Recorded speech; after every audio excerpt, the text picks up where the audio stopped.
guys? Good evening. Thanks for dropping by. My name is Onad, and today, let me show you where I used to catch a bus whenever I went home to my province. Right now, we're here in EDSA Cubao, and this area is where many of the provincial bus terminals bound for northern Luzon are usually located. This actually brings back memories because it's where I first set foot in Metro Manila when I came here for the first time. Today is Friday, just past 7 p.m., so you can see that the terminals are full of people.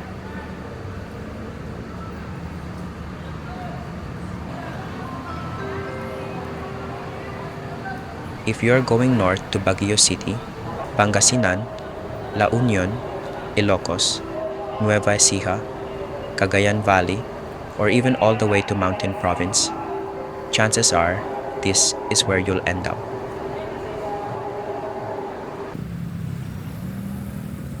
This is the typical rush hour scene on EDSA, especially if you choose to travel on a Friday evening.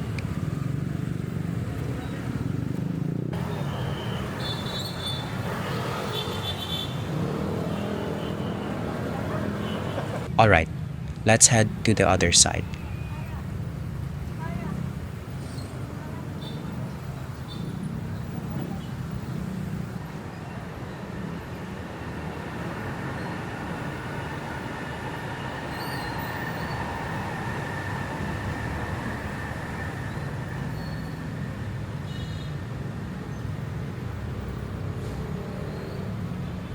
EDSA overpasses are notorious for being steep and high, so some of them have even earned names like the infamous Mount Kamuning.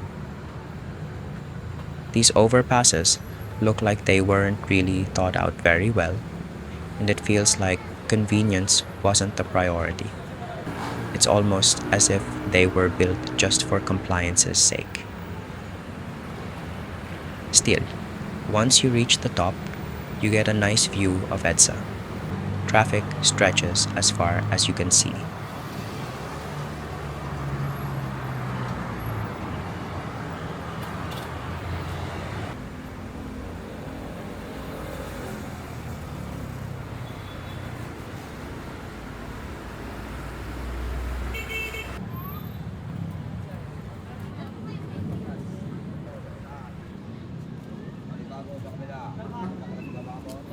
And here we are. This is the terminal I usually come to whenever I go home to my province. And normally, I take the night trips around 10 p.m. to avoid the heat and the traffic.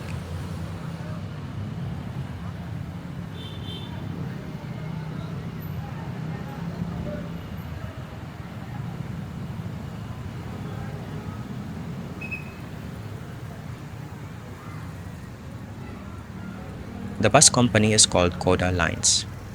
The bus travels via Nueva Vizcaya and passes through Banawe, then my hometown, before continuing all the way to Sagada. Banawe and Sagada are two of the most popular tourist destinations in the Cordillera region. Banawe is famous for its rice terraces, while Sagada is known for its mountain scenery, caves, waterfalls, and hanging coffins. So you often see foreign tourists here waiting for the same bus. They arrive hours early just to make sure they don't miss their trip. Sometimes, you even see them sleeping here through the night while waiting for the bus. You often see them carrying huge travel backpacks and dressed in hiking attire, ready to tackle the Cordillera Mountains.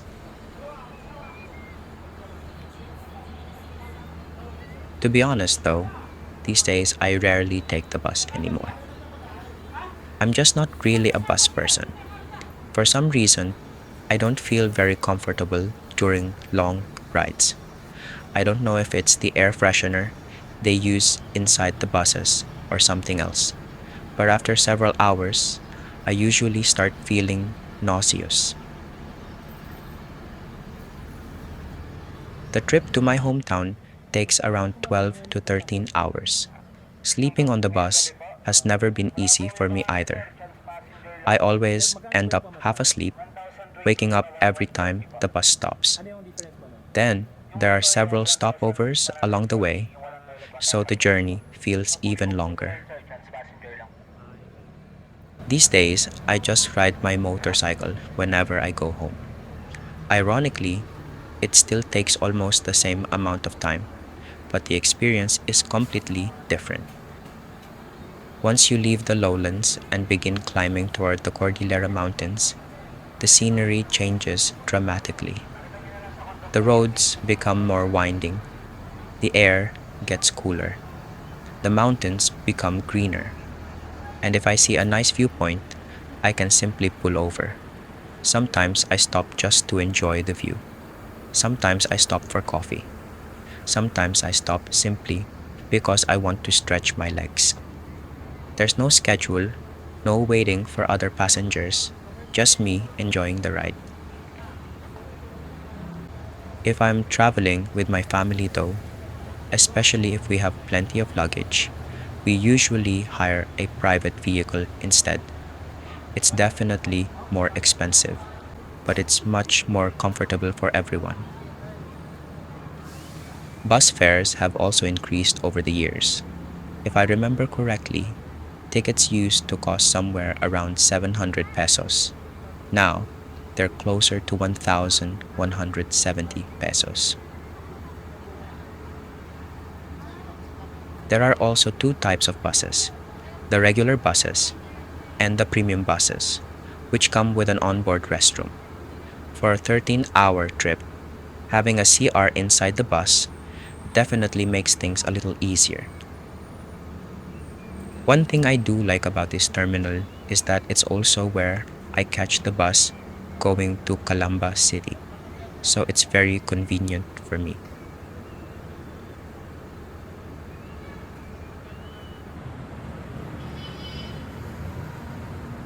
Cubao is a major transport hub and is always crowded, so it's normal to see vendors selling all sorts of things like clothes, shoes, caps, bags, phone accessories, almost everything.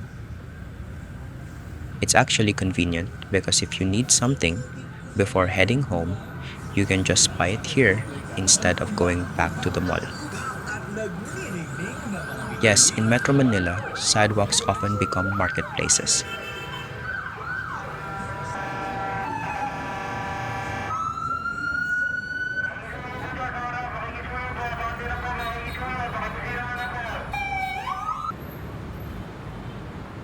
Even on the overpass, you'll find people selling clothes. And to be honest, even though I get annoyed sometimes because they block the way, especially during rush hour, I don't blame them for trying to make a living. I'd rather have vendors here than snatchers.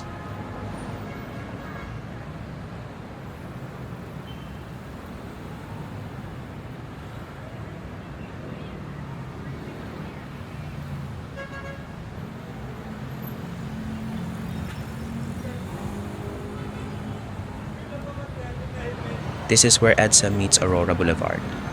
Two major roads intersect during Friday rush hour. If you're driving through here around this time, patience is definitely required.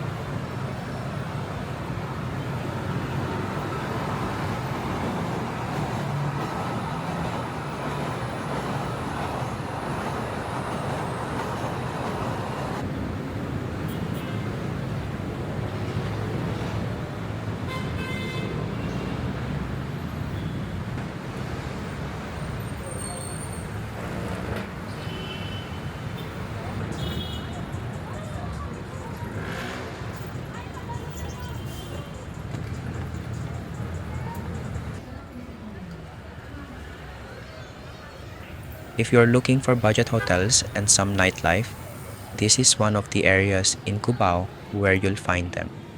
And if you want a place that's near both the MRT and LRT, This area is just a couple of steps away.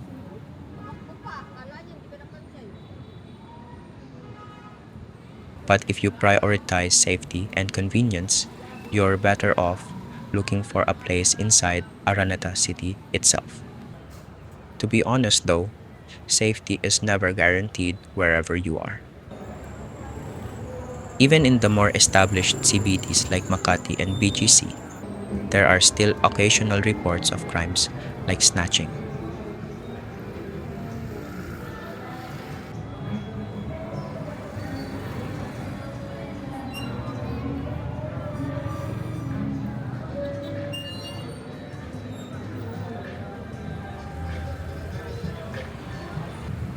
Now let's head to Araneta City, the heart of Cubao.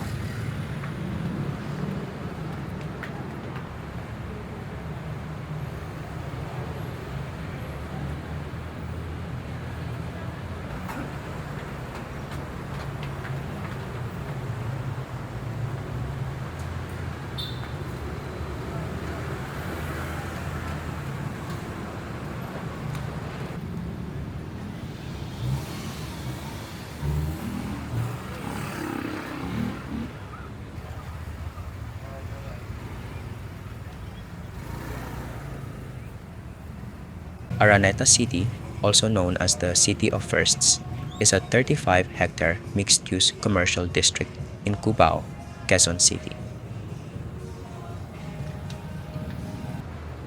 Located at the intersection of EDSA and Aurora Boulevard, it is one of Metro Manila's busiest transport hubs, connecting the MRT-3, LRT-2, EDSA busway, and numerous provincial bus terminals. Home to landmarks such as the Smart Araneta Coliseum, Gateway Mall, Ali Mall, Farmers Market, and Cubao Expo, it serves as a major destination for shopping, entertainment, dining, and events. Because many provincial buses to northern Luzon depart from Cubao, the area has long been recognized as the gateway to northern Luzon.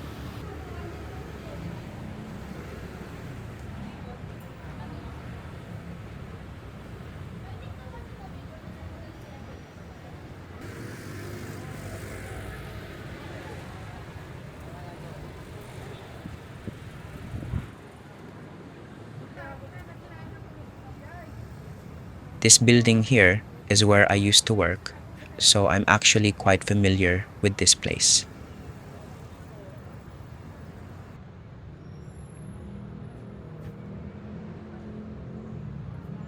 And then, here's the Smart Araneta Coliseum. This is probably the most famous landmark in Cubao.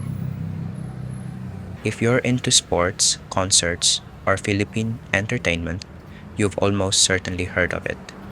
One of its biggest moments happened in 1975. It's where Muhammad Ali and Joe Frazier fought in what became known as the Thrilla in Manila.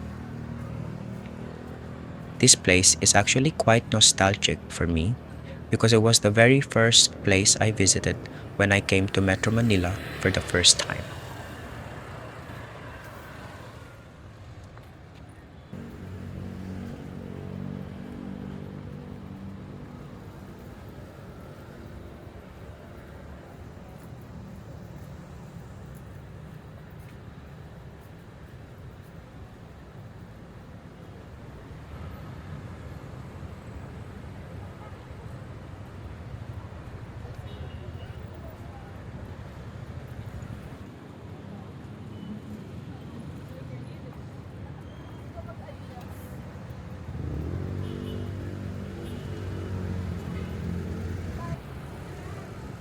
And here's the Ali Mall. And you guessed it, it was named after Muhammad Ali following that historic fight.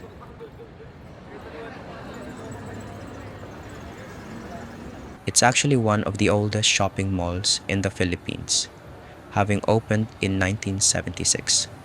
That means it's already 50 years old. Despite its age, the mall has gone through several major renovations over the decades to keep up with the times.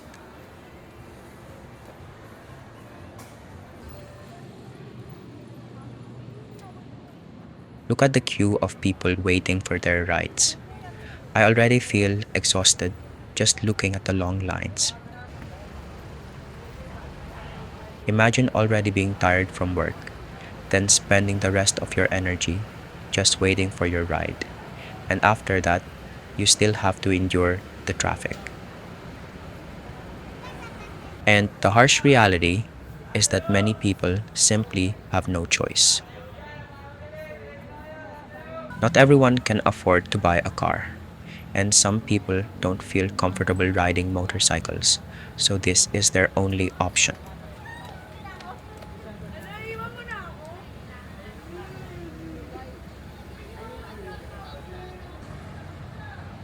This is Cubao Expo, or Cubao X.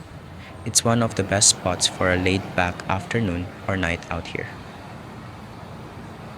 If you walked past the entrance without knowing what it was, you'd probably think it's just another old commercial compound. But once you step inside, you'll find small independent cafes, bars, vintage shops, tattoo studios, record stores, antique collections, and local art.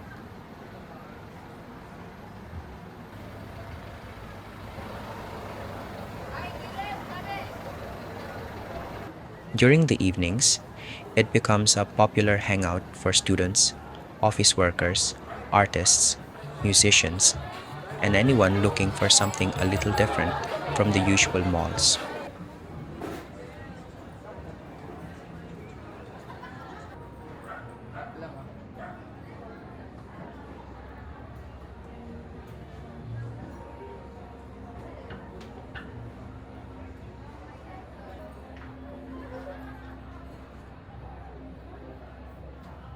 It's usually packed with people on Friday nights, as many come here after work to grab a drink, meet up with friends, or simply unwind.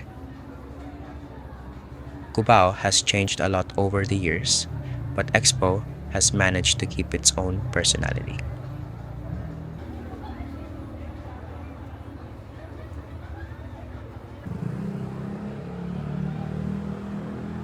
Now, there's actually a bus port here as well, but it looks like it's not open because there aren't many people inside.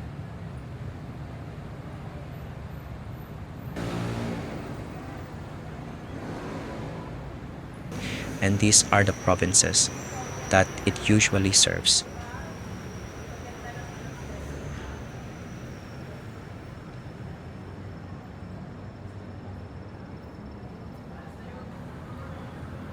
Alright, I think we can end our walk here tonight, but before we do, since it's Friday, I thought I'd grab some beer. So let's head to another popular hangout spot that's just nearby.